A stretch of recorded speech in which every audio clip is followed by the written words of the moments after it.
Sa tingin ng iba, ang dali at simple lang ang trabaho naming mga habal-habal driver.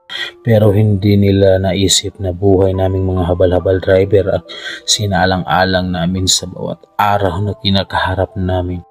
Oo, pa-chill-chill lang kami, patawa-tawa. Pero bawat araw na naghahanap kami ng mapipirahan sa bawat init at ulan na aming nararanasan, katumbas nito ang pagsisikap namin na makabili ng bigas at ulam na ibigay sa pamilya namin. Oo, habal-habal driver lang kami. Pero kaming mga habal-habal driver, ang puhunan ay buhay, pawis at lakas, hindi panglalamang ng ibang tao para makapera lang. Pero ito lang masasabi ko, kahit ganito trabaho namin, marunong kaming rumispeto at makatao kami.